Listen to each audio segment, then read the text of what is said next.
Welcome into the Beachside Blitz, where we surf the wave of sports. I am your host, Patricia Caputo, and to get started on today's show, we have our first segment of Seaside Sit Down. And today I have with me Joey Addeo, who is a track and field runner at Stockton University. Joey, how are you doing today? I'm good. How are you doing? I'm doing so great. Thank you so much for joining me today on this segment of Seaside Sit Downs. So let's just get started, and I want to talk about your career in high school and how you got there, how you started running, and when you said, maybe I could do this in college. It's been a long career, honestly. It started before high school, so I started running cross country in 6th grade, and I always just cared about it just enough to keep doing it. And then when I got to high school, it was kind of the same deal where it was like, okay, I'm doing it, just going through the motions and just trying to stay active and do it. And then I did track and field on and off through high school. I didn't really commit to it, but my senior year, I was like, man, like, there's something I want to do in college, and I think it's this. So my senior year, I kind of started really training and working hard, and I reached out to my coach, Resh, now, and he's the best coach ever, I gotta say. And he took me, and he was willing to work with me and make me improve and make me better. So let's go back to 6th grade, shall we? Why did you begin? Was it friends? Was it just something fun to do? I just wanted something to do. I don't know. I just wanted to stay active and join a sport and have something to do. And when was the moment that you said, I love this sport? I feel like I've had a lot of them. I feel like sometimes I kind of lose it a little bit, lose that sight, and then something happens and I'm like, oh my gosh, this is why I do it. I feel like the first race I ever ran, I got like 15th place out of like 100 people, and I was like, oh my gosh, this is awesome. I need to do this for the rest of my life.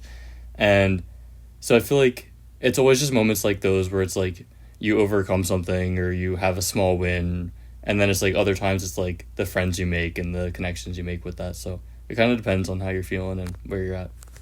And slumps is, every athlete goes through a slump. You know, you even hear about it professionally when they say it's maybe it's just not fun anymore. So when you're in those slumps, what are you doing to get yourself out of it? I spend a lot of time thinking about where I was before I started improving or before I was in the slump. And it's honestly really hard to stay motivated for it. But at Stockton, I have a really good support group, and I have really good friends on the team that keep me going. And I just remind myself I do it for a reason. I'm not crazy in NCAA or NJAC. It's the New Jersey Athletic Conference. I'm not crazy in any of those things. I'm kind of just doing it to help out my team when I can, support my team, improve on myself. So I feel like I just remember those things, and it keeps me going. And let's go to the recruiting aspect of college, because this is what always fascinates me the most. You mentioned it a little bit, that you kind of just talked to the coach, and he was like, sure, come on. But explain that. Explain getting to Stockton. Yeah, so I run for Stockton, which is a D3 school, and obviously you have really good D3 recruits, but I reached out to my coach because I had a few friends running on the team. I reached out to him, and he pretty much said, like, we'd love to have you. We just want to see some improvement this season. It was my senior cross-country season, and that's kind of what motivated me to get through senior year, is just, like, improving on myself. I dropped like 20 seconds in my mile, 40 seconds in my 2 mile, just like trying to improve. And he eventually was just like, yeah, go for it, and we'll have you on the team. And so, yeah, that kind of started that snowball. How fast is your mile? My mile right now, I ran a 4:43 last year, and this year I ran a 1500, and it's like converts like 15 seconds to your mile. I ran a 4:17, which converts to a 4:35, give or take. That is so impressive, because I did a jogging class for school before I graduated, and when I ran 10 minutes, like it was 10 minutes a mile, I was like, this is great, like I am on fire. I think I got 9:30, so 4:30 was the mile for you about? Yeah, on the track. That's so impressive. I am. Thank you. One day. But when you get to Stockton and you're going through the motions, what was the difference, would you say, between that high school level to then getting to that college level? It was quite a shock for me personally, because in high school I was one of those people that was like, I care about it, but I'm not like devoting my life to it. And I feel like I had done the motions of improving, but I had to keep up with that, and I had to show that like I was still committed to it regardless of if I was on the team or not. So it was a lot to adjust to, like the increase in mileage, the increase in like intensity of workouts and race days and stuff like that. And it was definitely a shock, but it was worth it because I feel like I've kind of settled in. Being my 4th year now, I feel like I would hope I would have by now. And what do those workouts look like? Like, what's your typical day as a college student athlete at Stockton? So we run pretty much 6 days a week. We get a day off every week. And we're typically racing once a week and working out twice a week. And we have a head coach and an assistant coach that kind of develop our workout plan. So it changes week to week. But a lot of workouts just include intervals if we're on the track. And if we're on the cross-country course, we're going out. We have a course at Stockton, which we race multiple times a year. So we'll work out on the course. We'll practice through the woods and the trails and stuff like that. Sometimes we'll do like a tempo, which is a little slower, like not slower, but like relaxed pace for longer distance. And then the intervals are like faster for shorter distance at a time. And then on race day, I'll call it, when it's time for all your hard work to pay off, do you have any rituals? Do you have anything that you have to do beforehand or after the race? It depends on how I'm feeling. I feel like on race day, I try to wake up pretty early just to get my body moving, make sure I'm fueling myself. I always have avocado toast on race day with an egg. Okay. And I feel like that's kind of what gets me through. But yeah, just listening to music, spending time with my friends like on the bus and at the venue before the meet kind of helps me like calm my nerves. I do get very anxious on race day still. So I feel like just having that group getting me ready for that. And I know with the college athletes, sometimes it's difficult because I don't know about you, but I know a lot of athletes are on like a meal plan, right? So they might not have access to all of these great foods to eat. But what are you doing to prep your body each week, food-wise and water-wise? That's a really funny conversation to have because I could open that door, but open the door. I was vegetarian for 4 years, so I went my junior year of high school, and I was feeling, as of late, I was feeling super fatigued, and with it being on campus, it was really hard to get like really good like proteins and stuff like that. So I feel like it depends on like school to school what you're able to get, but I have switched back to eating meat just for the protein aspect of it, and I feel so much better. But I feel like living on campus definitely is tricky because you do have like, you're either eating the same thing every day or you're going to the dining hall and you're like kind of gambling a little bit, trying to be like, okay, can I get the most out of a meal right now, and what is it? What is the most out of this meal? So yeah, that's the one thing I won't miss about college is like my friends used to look up the meal plan online and I never would because I just wanted to be surprised. It's like once I'm there, I got to get something. So what am I going to get? But with that race day, with the meals that you eat, you're also kind of a cook, I'm hearing. So tell us about that experience and what you did in high school that you know good food from bad food. So yeah, I went to the Gloucester County Institute of Technology in New Jersey, and I went for baking and pastry arts. So I do have that aspect. I wasn't really a culinary arts student. I was more baking and like the science of baking, but I do enjoy baking when I can, and yeah, I don't know. So are you making desserts after races for your team? I wish that I was. I wish that the dining or the kitchens and the student apartments were better so I could, but the kitchens kind of suck. But I would love to if I could. One day you can. I will, yeah. But with when it's race day or if you're practicing, I know when I was a manager in high school, there are just some hot days for those boys to be out there. So are you running in hot days? And when you are, what are you doing to manage those temperatures? I mean, there's obviously limits to everything. I know the NCAA has rules with, like, how hot is too hot. Like, you have to come inside and run if it's too hot. We haven't really had those with the seasons being, like, either end of summer into fall or, like, early spring. Like, we're not really reaching those temperatures in Jersey. But I feel like one of the biggest things, everybody's going to say it, is just to hydrate and make sure you're fueling properly, having electrolytes, resting, stretching, taking care of yourself, and not overworking it. Have you heard of pickle juice? Do you know what it does? No. Apparently it keeps you hydrated.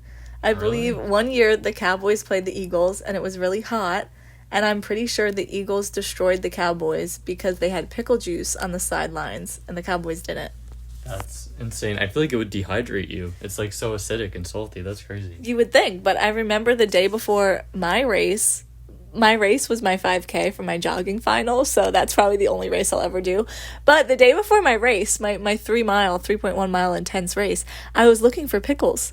Because I was like, I was in Louisiana, so, you know, it gets really hot there. So I was like, I need pickles and I need yogurt, I need to hydrate. So I could really never do what you do, because isn't it 3 miles? That's kind of just your normal running day? Yeah, it depends on week to week. When we're in like a high week of training, a regular run might be like 8 or 9 miles. And then a long run is closer to like 12, 13. But yeah, our races are an 8K for cross country, which is 4.96, I want to say. And then we have 5Ks, 10Ks, 3Ks on the track. So Okay, yeah. I mean, it's all just so impressive, because Joey now works in Cape May, and you just see him in the middle of noon in the summertime, just like sun's blazing. Oh, here's Joey running in the middle of Cape May. So yeah. you might see Joey around. But how do you do that? Like, seriously, because I'm the morning workout person. I want to work out in the morning, get it over with. It's usually cooler. So why? I mean, I'm sure it just fits with your schedule, but elaborate on the afternoon aspect of it all. Okay, yeah, I feel like you're giving me a lot of credit right now because I have not been running as much as I should in the day, and I've kind of been doing it at night just to stay out of the sun and stay cool. But I know I do need to start getting used to the heat again, getting ready for cross. So I don't know. I feel like I kind of just go with the flow with my schedule, just as long as I'm getting it in for now, just rebuilding, because I had my few weeks off for after spring. But And for those who might say, I don't like running, I don't enjoy running, what advice would you have to give them?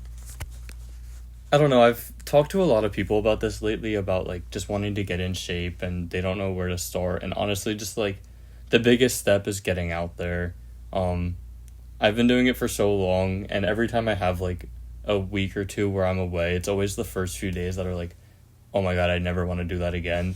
But then once you get through that like first week of just getting at it and staying consistent, it gets so much easier. And then you don't even have to run much if you want to start running. It's just, you can start with a quarter mile and then a half a mile, and eventually it just comes naturally. So And are there any, I mean, I feel like our phones are just so important these days. We just use them all the time. So are there any certain apps that you're using to track your running? Like, let's give us some advice for those who say, I want to get into running. Okay, so our team uses Strava, and that's how you communicate with everything. It's Strava, and it's kind of like a social media for running. So I have a Garmin watch, and that will automatically post to Strava, and it'll show your map, it'll show your race or your pace, it'll show your heart rate, your laps and everything. I don't know. There's a few different ways you can use it. You can have like privacy settings too if you don't want to show any of that stuff. And then people can comment on your posts, you can comment on other people's posts, you can like and respond to posts. It's pretty cool. And this is just for your team, is that right? No, so Strava is like it's a public social media type of thing. So it's like, it's less a group chat type base, and it's like you post to a feed and then your followers can see their feed and respond to everything on it. Wait, so your coach can also see this. So like you guys have the little, oh, your coach can't see it. My coach is not. Okay, he shook his head and I was like, oh wait, so this is really just for like your friends and for you to kind of keep. Yeah, I mean, I'm not sure if other schools do it. I don't even know if there's like rules saying you can or can't do that. But no, I know our coach Resh wants us to have like the privacy and freedom to like post what we're posting to ourselves and to our teammates. But yeah, it's more of like a social thing. It's like, oh, I ran this today, and I don't know, it helps me stay motivated too. And you mentioned how amazing your coach is. You gave him a lot of credit. And that's definitely a make or break for a lot of student athletes, that a lot either transfer or they say, I don't love this sport anymore because of the coach that I have. So can you talk about that impact, just having great coaches surround you in college? Yeah, I feel like I owe a lot of credit to Coach Resch. He I feel like he saw me at my lowest. Like my senior year of high school, I was not good by any means. I was running like a 5:15 mile. Like I was not like worth recruiting at all. But he saw that I was committed to it and that I wanted to just improve and help out when I could. And so I feel like he kind of like took me under his wing and like he's always been super patient and helpful, and he knows what he's talking about is the biggest thing. Like he knows how to take somebody from that state and make them improve. I've improved. I don't want to like hype myself up, but I feel like I've improved greatly underneath his training. So. And how has that improvement helped you lead others on this team and just be, now that you're older, you've been there about 4 years, how have you just been able to kind of help younger people come in and run with Stockton as well? It's definitely been a crazy ride learning that and navigating that, because I've always seen myself as, I feel like one of the biggest lessons that I can give is like, you're never really less than if you're willing to put in the work. And so I feel like we do have we will get recruits that are in the same boat that I'm in, and it's just like motivating them to keep improving and keep getting better and just trying to score the points where you can get them and help out your team as best as you can, even if it's just through motivating others and cheering them on from the sidelines. And talking about, just going back a little bit, that going from that 5:33 to now the 4:33 you're at, you did that in 1 year, is that right? Or did it take some time? Like, what was that transition? No, that took a long time, I will say. There have been points where it's just like, it's not happening, but just having my support group to keep me motivated, like trusting that it will happen, like trusting the process. I feel like my senior year in high school, I progressed down to like a 5:10 or whatever that crazy time was. Mm-hmm. And then my freshman, sophomore year, I kind of hit a wall. And then like at the end of the sophomore year indoor season, I kind of like started seeing the progress in results and everything. And how did that feel when you get there and you just feel like you've improved? Hype yourself up a little bit. Don't be shy. How did that feel when you finally said, my hard work is paying off? I don't know. I've had a few moments with that, because I feel like when I get into a rut, it kind of is like the end of the world for me. So when I ran that 4:43, I was coming off of like a season of not running great for indoor. I was basically running like 5 flat miles, and I was just stuck at that point. And then I ran a 5:53, and I was like, okay, we're almost out. And then a week later, I ran a 4:43, and it was just like, I felt like I was on top of the world. And my friends were there supporting me and cheering me on, and I actually won my heat when that happened. So it was a really good feeling. When you're in track, there's like different heats in a meet, so it's like I didn't win the meet or anything, but I won my heat, and that was a really cool feeling. That is so amazing. And just are you running not triathlons, but are you doing like 5Ks and stuff outside of track and field, or are you just keeping it for school for now? I mean, it kind of just depends on how the training is taking me. So for track, my main events are the 15 and the 3K steeple. Mm-hmm. So I don't really run 5K. I didn't really run 5Ks this much this season, just so I could zone in on those. I feel like I'd like to start running 5Ks again. I did one unattached 5K at the Garden State Twilight meet. It's hosted by Garden State Track Club, and that was a big meet that I PR'd in by like a lot, and it was really weird to do it by myself pretty much without my team there, but I just owed the credit to the team and the coaches anyway, because I know it was because of them. Mm-hmm.